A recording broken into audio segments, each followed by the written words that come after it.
back. Hey, we're back. We just finished the next episode of Hard Knocks. Yeah, episode 4, right?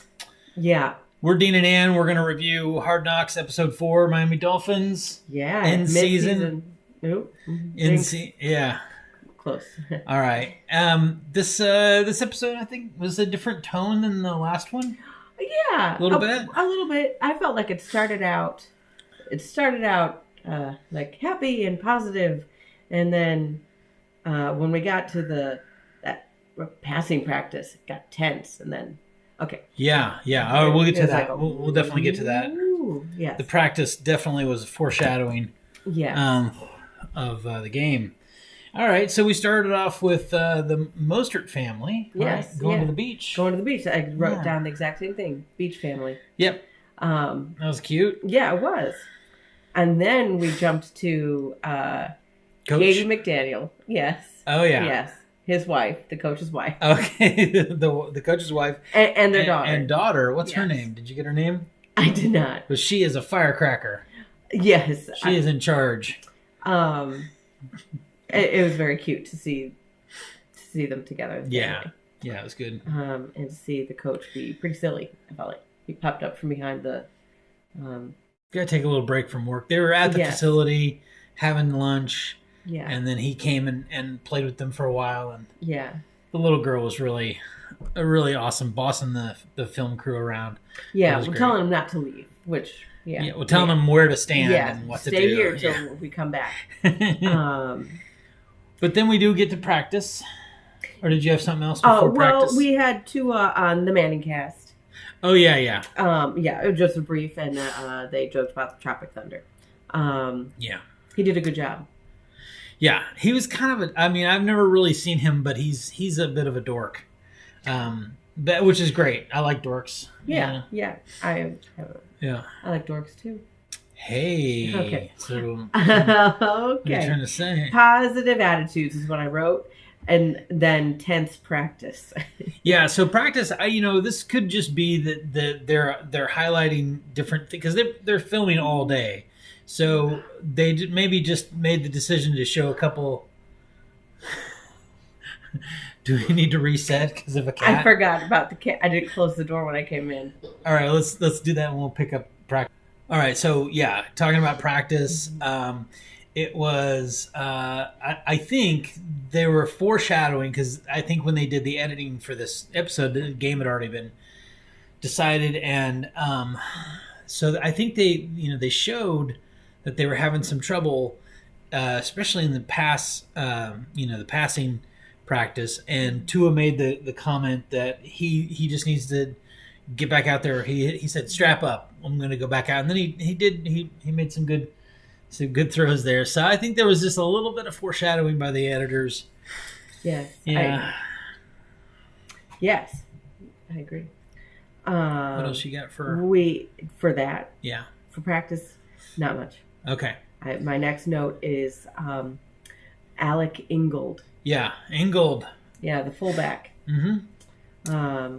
He said something really cool just before we're going to go into what they were talking with, but he did a little break for the end of practice with his group, and he said, "Hey guys, we get to play outside for a living, and that's such a childish thing to think of, right? It's beautiful. Play outside was what the kids wanted to do. They wanted to play outside." And he's like, "This is what we're doing." Yeah. So anyways, they then took him into a room and sat him down and made him watch a video of his whole family praising him and congratulating him for being nominated for the Player of the Year, Walter Payton. Man of the Year. Yeah. Player, yeah. It's called the Man Walter of the Year? Payton Man of the Year. Oh, that was it's not Player of the Year. It's Man of the Year because it's for stuff that you do off the field. Oh. Okay. Yeah. Got it. Okay. Humanitarian stuff. I wrote a P, community not stuff. an N. Okay. Yeah. His big thing is about adoption and fostering. Yeah. Yeah. So because he was adopted. Yeah. Good causes. Yeah. Okay.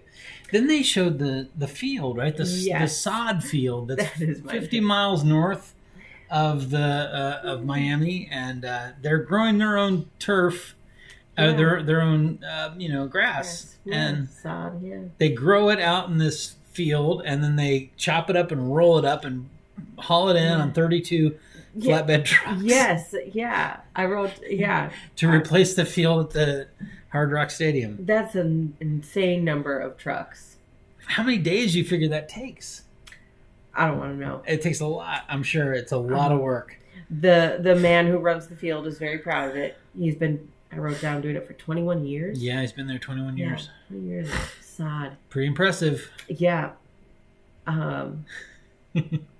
This led to a talk amongst the players after that about all the people involved in the NFL who are not. Yeah, this is the quarterback room. Yes. And I thought that was nice because there are a lot of people involved in the NFL who never really get the time of day.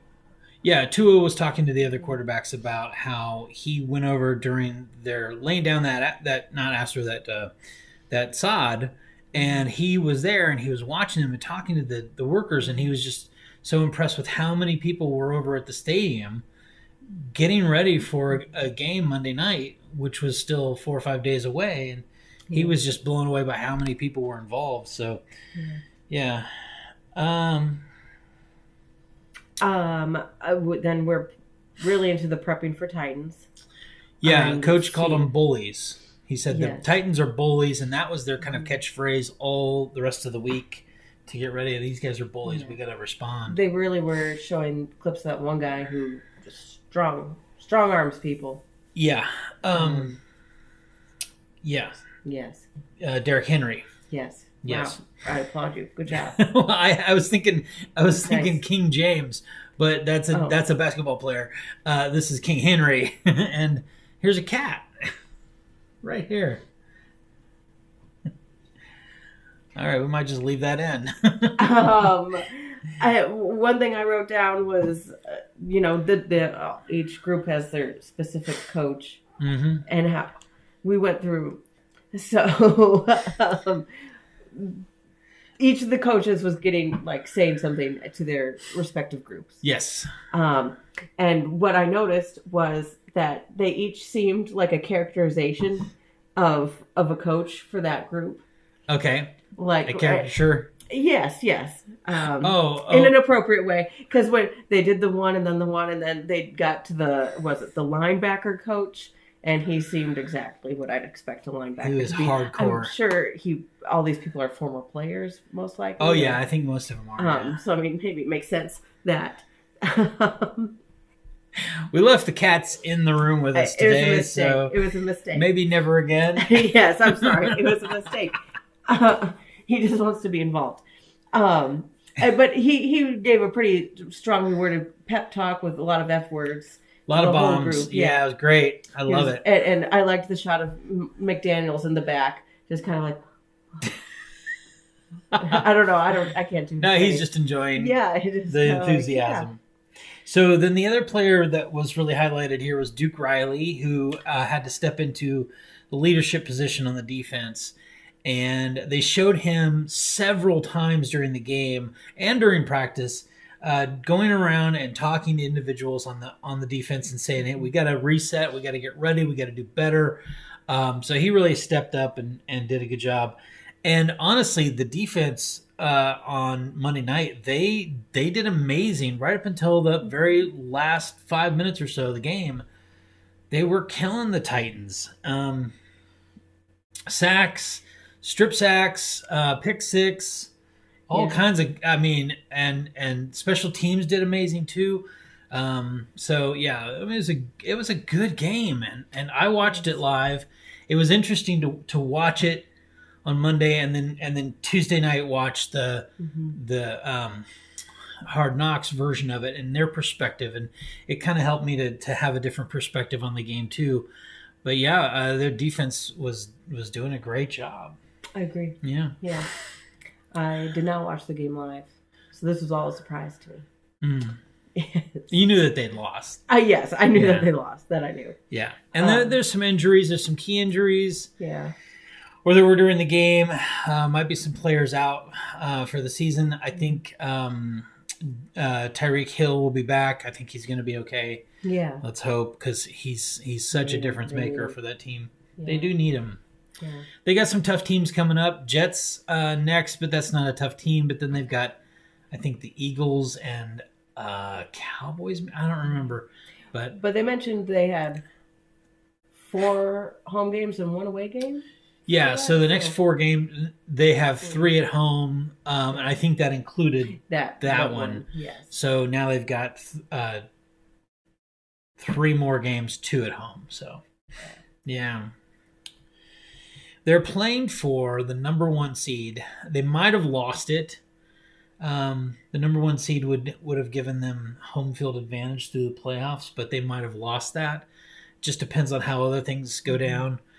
I think it's a complicated playoff picture this year, because the AFC, there's so many good teams that have really good records, and there's a lot of ties, for second place, ties for third place. Whereas the NFC, there's a lot of crap teams that have been beaten down. So, anyways, it's going to be an interesting playoff. It is.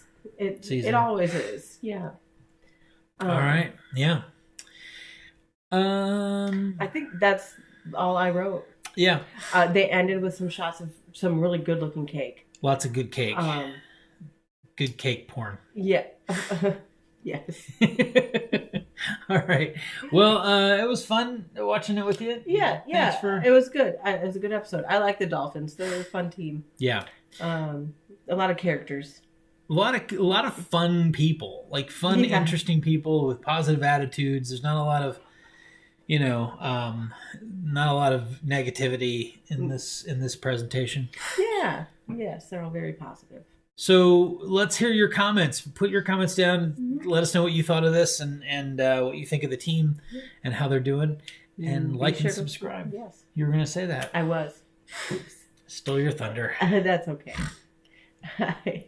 All right. Well, that's Emberly, yes. And he just wanted to come say hello. Yeah. So he likes to watch football too. He really doesn't. Mm-hmm. He likes to be involved. Mm-hmm. All right. Till next time. Take care.